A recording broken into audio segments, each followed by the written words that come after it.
It looks super ethereal. Looks like air. Tell me who you are. I just met you. I'm Norman Mooney. I'm an artist, a sculptor. I both make my own work and we do work for other artists as well. Butterfly effects, based on Edward Lorenz, the mathematician and meteorologist and chaos theorist. His theory, the butterfly effect, where the smallest change in atmospheric pressure in one location could have massive impacts around the world. That's what his theory proved in the 50s. The graph that he showed to prove this mathematical equation looks like the petals of a butterfly. How do you even conceive of these things? It seems like you have to have so much expertise about the material to even think about it. Yeah, materiality is a big part of what I do. Exploring that is a big part of my practice. This is the piece in Guadalajara in Mexico, but you can see I work with a lot of different materials: wood, glass, metal, resins. Glass piece that we're working on. This is both the blue and the amber glass. Standard oil building for the Mitsui Foundation. It is laminated with color, laminated inside. There's a lot of engineering involved in my practice, which crosses over to a lot of different materials. This is this cluster of petals that we're putting together. So we're 3D printing the jigs here. The glass is water jet cut, and these are CNC milled, these bronze fixtures. It sets in here, and then we use a UV glue to set all the glass pieces into this unit. Solid stainless steel. So then these guys all bolt on to here. A blowtorch on an aluminum panel painted white. So what you get is this really diffuse layer of carbon. Then I seal it. Yeah. And then it kind of almost disappears.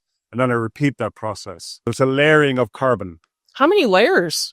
This is 6 layers. The smoke picks up the tiniest little surface imperfection. So it's got to be perfectly smooth. So the smoke just diffuses across the surface. It totally transforms when you got it's almost moving. This is a wooden butterfly effect, and it is apple plywood CNC milled, so you expose all the rings of the layering of the wood. It's just plywood. So when you plywood, you see the layering of the wood, right? You're milling it. This is one of the petals that we. That's one? Yeah, that's one of the butterfly effect pieces we did for a larger outdoor. So you can really see the layering of the plywood here. Again, this is sheet glass, all attached to a central core. We have a machined isohedron in the center.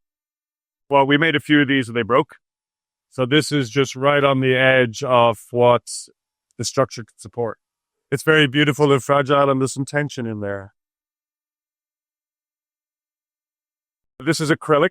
This is working with the water jet machine here. Can cut all these different materials, which is great. This is Corten steel, and it's the same inner core geometry. Corten steel has this lovely oxidization. It's been outside for a couple of months, so it has this very natural patina. Oh my gosh, they're so cute. Babies. They're getting their patina, their natural patina. So this is the oxidization. The best way to do it is just leave it here for a few months. This is the core of the acrylic piece. So each one of these supports 10 pieces of acrylic. This is 3D printed. That's glass, which are cut and polished. They look metallic. And light refracts through this. It's fantastic. You just get these rainbows of colors being spread over a wall, you know, because the light just bounces through the pyramid. So if it was round, it wouldn't do that. But because it's faceted, isohedron in the center of this piece. So you're using this core in multiple pieces. A lot about this sort of center energy and extending outward. Our 3D printing facility here. This is 3D printing. Whoa, it looks like a really scary microwave. And dishwasher. There's the printing. the cleaning, and then there's the curing. Then we take it out of here.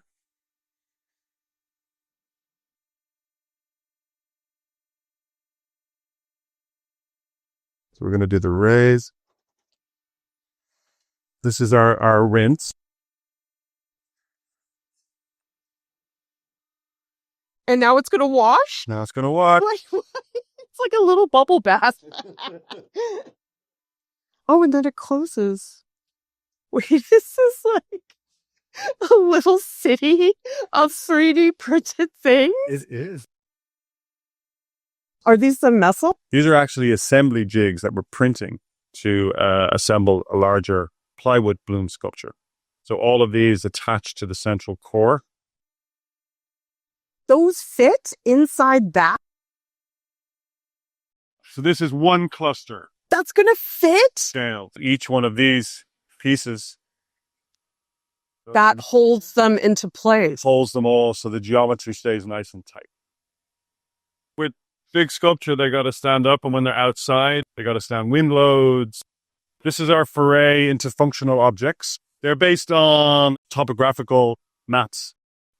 This is a dining table. It's going to have a sheet of water jet cut glass on top. This is stacked sheets of plywood, again, routed out here on the CNC machine. I always think about plywood as such an ugly material, and it's so elegant. It's gloss, but it looks super ethereal. Looks like air. Water jet cut sheet glass. It's just regular window pane glass, but it's acid etched.